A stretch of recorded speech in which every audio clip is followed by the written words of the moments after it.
कृष्णाय वासुदेवाय। जी आए थे तब यशोदा ने उनको डांटा कि बेटा मिट्टी खाकर आए हो, ये देखो डांट रहे हैं। अब उन्होंने जब मुंह खोला था तो सारा ब्रह्मांड उनके। नमस्कार दोस्तों, स्वागत है आपका मेरे YouTube चैनल में और आई होप आप लोग सब कोई ठीक होंगे। और मैं आई हूँ द्वारका में, तो चलिए एक्सप्लोर करते हैं द्वारका को। जय द्वारकाधीश महाराज की।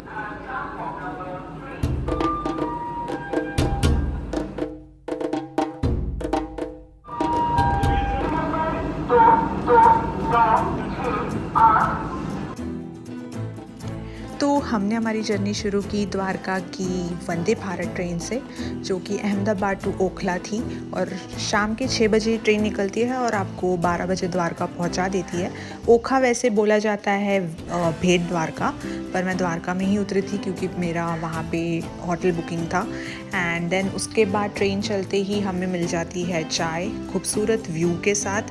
वैसे पर पर्सन 2500 ट्रेन की टिकट होती है, उसमें आपको मील इंक्लूड करना पड़ता है। अगर आप मील इंक्लूड करना भूल गए हैं तो आप सर्विस बॉय को वंदे भारत में ही बोल सकते हैं, तो वो ऐड कर देगा और आपको ला के दे देगा और आपको ऑन द स्पॉट पे करना होगा। चाय के साथ हमें मिलती बढ़िया सी कचौरी और एडिशनली थोड़े से स्नैक्स थे, जैसे चकली थी, पॉपकॉर्न था। एंड ये ट्रेन सिर्फ 4 स्टेशन पे रुकती है, राजकोट, जामनगर एंड द्वारका और फिर ओखला। तो ये 4 स्टॉप होते हैं। शुरू ये अहमदाबाद से होती है। फिर हमारी जर्नी शुरू होने के बाद मुझे काफ़ी बोर हो रहा था बिकॉज़ हमारे फ्रंट सीट पे ही 3 लोग हमारे सामने ही बैठे थे फेस करके, तो बहुत अजीब लग रहा था, इसलिए मैं घूमती रह रही थी। 8:30 बजे के करीब डिनर आ चुका था एंड देन हमने वो खाया, पर मुझे इतना खास पसंद नहीं आया, बिल्कुल टेस्ट इतना खास नहीं लगा। एनीवेज मूविंग ऑन, फिर आई वॉज वेटिंग कि कब आएगा द्वारका। एंड 12:30 बजे के करीब हमारी ट्रेन पहुंचने वाली थी। टाइमिंग वैसे 12 बजे का था, पर आधा घंटा लेट हो गई, वंदे भारत जैसी ट्रेन। तो फिर मैं वेट कर रही थी एंड देन फाइनली हम द्वारका पहुंच गए। फिर उसके बाद 12:30 बजे या 1:45 बजे मैं होटल में पहुंची हूँ। फिर मैंने चेकिंग किया, थोड़ा रेस्ट किया एंड देन सुबह 6 बजे हम निकल गए। फिर हम पहुंच गए द्वारकाधीश टेंपल के लिए, पर उससे पहले मैंने पी अंकल के हाथों की ऑर्गेनिक चाय, जो कि काफ़ी अच्छी थी। एंड देन हम निकल गए द्वारकाधीश टेंपल के लिए सुबह के 7 बजे। एंड रास्ते में काफ़ी खूबसूरत व्यू था, देख के मन नहीं भर रहा था। फिर द्वारकाधीश टेंपल के अंदर मोबाइल फ़ोन और फोटोग्राफी अलाउड नहीं है, फ़ोन बाहर सबमिट कर देते हैं। एंड देन आजू बाजू बाहर जो भी आप नज़ारा देख रहे हैं सब शॉप्स हैं, जहाँ पे प्रसाद और लॉकर्स हैं, जो आप अपना फ़ोन सबमिट कर सकते हैं, चप्पल रख सकते हैं और बाकी की चीज़ें दर्शन करने के बाद ख़रीद सकते हैं, जैसे कि कृष्ण भगवान जी के आभूषण, बांसुरी, मोरपंख, कई सारी चीज़ें थी वहाँ पे। फिर हमने थोड़ा सा ब्रेकफास्ट किया और वहाँ पे फिर मैंने देखा कि बहुत खूबसूरत कल्चर है वहाँ का, वेदर ही बहुत खूबसूरत है। एंड पूरा मार्केट एक्सप्लोर करने के बाद में यहाँ पे थोड़ा कुछ डांस शुरू हो गया था। वहाँ पे वो शायद मन्नत पूरी करने आए थे कुछ लोग, एंड लोग वहाँ पे एंजॉय कर रहे थे, तो आप आने वाली क्लिप में वो देख सकते हैं।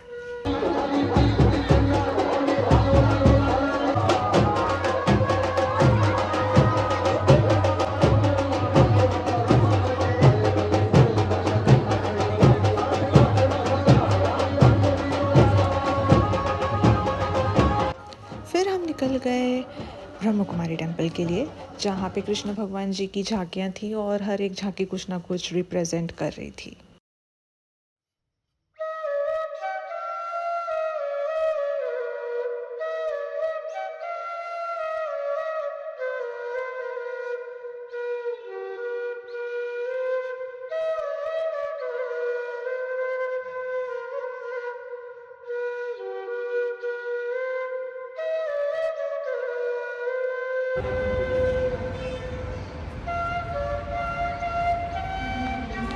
ये गोपी घाट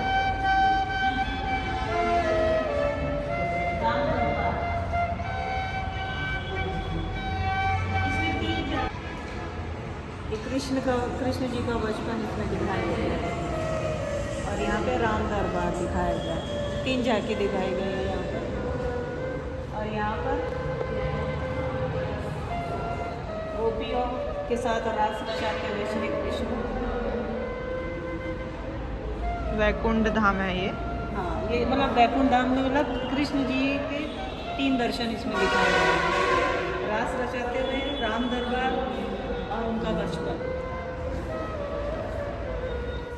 सतयुग से शुरू हुआ था ये 8 जन्म, देवता वर्ण, सूर्य वर्ण, द्वापर युग के बाद में फिर कलयुग है। ये देखिए कलयुग है, फिर कलाहीन आएगा, फिर 42 जन्म आएगा, फिर रुद्र वर्ण, शूद्र वर्ण, पूरा कलयुग के बारे में इंफॉर्मेशन। जब मिट्टी खा करके कृष्ण जी आए थे तब यशोदा जी ने उनको डांटा कि बेटा मिट्टी खा कर आए हो, ये देखो डांट रही है। तब उन्होंने जब मुंह खोला था तो सारा ब्रह्मांड उनके मुंह में दिखा था उस समय का। ये सर्वधर्म की जानकारियाँ। जापान में ये वाहेगुरु, ये नेपाल, ये हमारा सोमनाथ, ये मक्का मदीना का भी दिया गया इधर, ये अमरनाथ, रामेश्वरम, सारी जानकारी, सारे धर्म की जानकारी है यहाँ पे। आप क्या बता रही थी इसके बारे में? बता दिया ना, जीवन का चक्र कहाँ से शुरू हुआ था, कहाँ से शुरू हुआ उसे बताया गया। ये सब मतलब बचपन से लेकर के प्रति घंटा किस हिसाब से क्या कार्य करने से दिखाया गया। ठीक है ना, 18 वर्ष की जीवन यहाँ चक्र पे भी दिखाया लिखा है सप्ताह में 5 दिन काम है। और 8 के घंटे हिसाब से। हिसाब से 10 घंटे के हिसाब से काम है, 5 और दिन। सप्ताह में 5 दिन काम। फिर हम पहुंच गए इस खूबसूरत से टेम्पल में, जो कि विष्णु भगवान जी के अवतारों की यहाँ पे मूर्तियाँ थीं। यहाँ का आर्किटेक्चर काफ़ी सुंदर था, मैं उसको ही निहारती रही। और द्वारका का वेदर इतना बढ़िया था ना कि अगर आप मार्च के फर्स्ट वीक में जाएंगे तो आपको बढ़िया वेदर मिलेगा, जहाँ पे ना ही आपको ज़्यादा गर्मी लगेगी, ना ही आपको ज़्यादा सर्दी लगेगी। और यहाँ पे विष्णु भगवान जी के अवतार जैसे कि द्वारकाधीश महाराज, विट्ठल माउली जो महाराष्ट्र के हैं, नरसिम्हा अवतार, और यहाँ पे अन्य देवी देवता जैसे कि हनुमान जी, गणेश जी, शिव जी, माता रानी, इन सब की मूर्तियाँ थी, तो आप इन सब के दर्शन कर सकते हैं। फिर हम निकल गए शिव जी के दर्शन करने के लिए, जो कि ये मंदिर से थोड़ी दूर में था और काफ़ी ऐसे हिस्टोरिक वाइब दे रहा था। बहुत पुराना मंदिर था, वहाँ कुआं था और वहाँ का आर्किटेक्चर देख के लग रहा था कि काफ़ी पुराना मंदिर है। फिर हम पहुँच गए गीता मंदिर, जो कि सागर किनारे स्थित है। और गीता मंदिर की खासियत ये है कि वहाँ पे गीता के सार मिलेंगे जो गीता में लिखे हुए हैं और जो कृष्ण भगवान जी ने महाभारत में बोले थे। तो हमारी द्वारका की जर्नी रहती है कंटिन्यू। इसका नेक्स्ट पार्ट आएगा नेक्स्ट एपिसोड में। तब तक के लिए खुश रहिए और मुस्कुराते रहिए, और मिलती हूँ आपको नेक्स्ट एपिसोड में। तब तक के लिए स्टे ट्यून्ड और बोलिए जय श्री कृष्णा।